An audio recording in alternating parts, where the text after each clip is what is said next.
Baiklah, di sini saya akan menjelaskan tentang OC layer. Sebelum masuk pada pembahasan mengenai penjelasan tentang OC layer, kami akan memberikan informasi terkait sejarah singkat dari model tersebut. Pada tahun 1970, terdapat organisasi yang bernama International Organization for Standardization atau ISO yang berlokasi di Eropa, telah mengembangkan sebuah model arsitektural jaringan yang diberi nama OC Referensi Model for Open Networking atau model jaringan terbuka OC, di mana OC tersebut mempunyai 7 layer yang memiliki fungsi masing-masing. Pengertian OC layer. Open System Interconnection atau OSI adalah model referensi yang diciptakan dari sebuah kerangka yang bersifat konseptual. Namun, saat ini telah berkembang dan menjadi suatu standarisasi khusus berkaitan dengan koneksi komputer. Tujuan dari pembuatan OSI layer adalah menjadi model rujukan bagi setiap vendor atau developer, sehingga produk atau perangkat lunak yang dibuat memiliki sifat interpolate, yang berarti user dapat melakukan kerjasama dengan produk atau sistem tanpa perlu melakukan penanganan secara khusus atau spesial.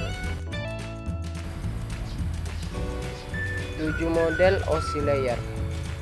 Berikut ini merupakan 7 model OC layer, yang mana pada setiap lapisan mempunyai tugas dan fungsi masing-masing sesuai dengan penggunaannya terkait dengan kebutuhan koneksi antar perangkat komputer.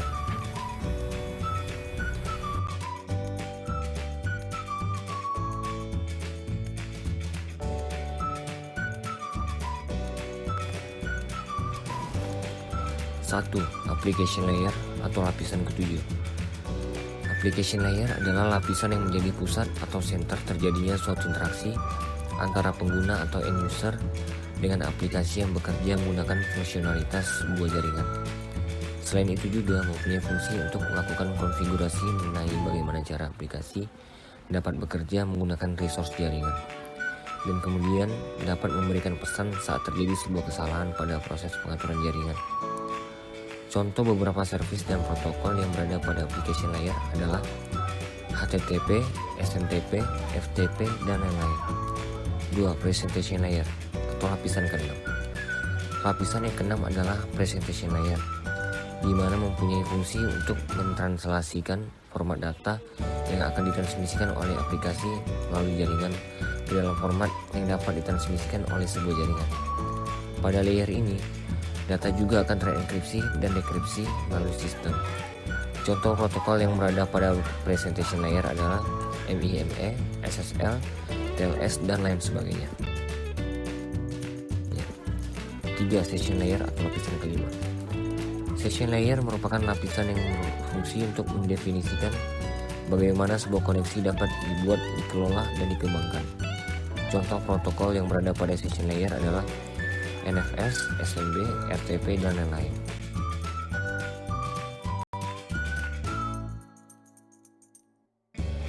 4. Transport layer atau lapisan keempat.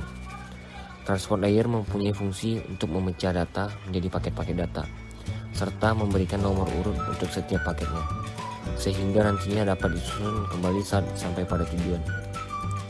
Pada layer ini juga menentukan protokol yang akan digunakan untuk mentransmisikan data seperti protokol TCP. Protokol tersebut akan mengirimkan paket data sekaligus memastikan bahwa setiap paket telah diterima dengan sukses dan tepat sasaran. Selain itu juga dapat mentransmisikan ulang terhadap paket yang hilang atau rusak ketika proses pengiriman.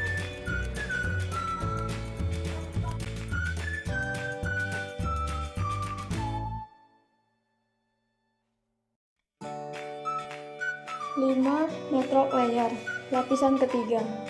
Tugas dari network layer adalah membuat header untuk paket yang berisi informasi IP, Internet Protokol, baik IP pengirim atau IP tujuan data.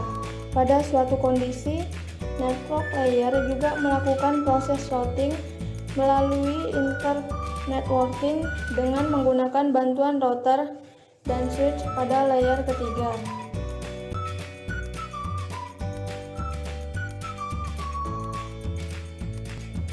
6. Data link layer, lapisan kedua.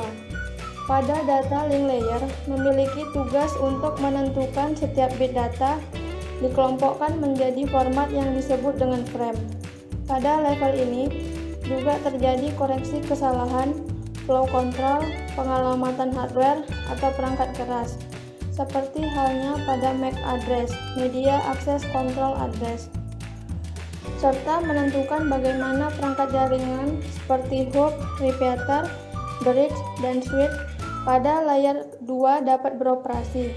Untuk spesifikasi IEEE 802 dapat membagi tingkatan menjadi 2 level, yaitu lapisan media access control dan lapisan logical link control. 7.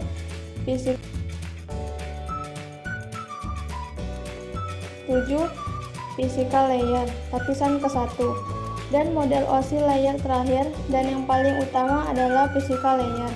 Fungsinya adalah untuk mendefinisikan media transmisi jaringan, sinkronisasi bit, metode pensinyalan, serta membangun arsitektur jaringan seperti pengkabelan dan topologi jaringan.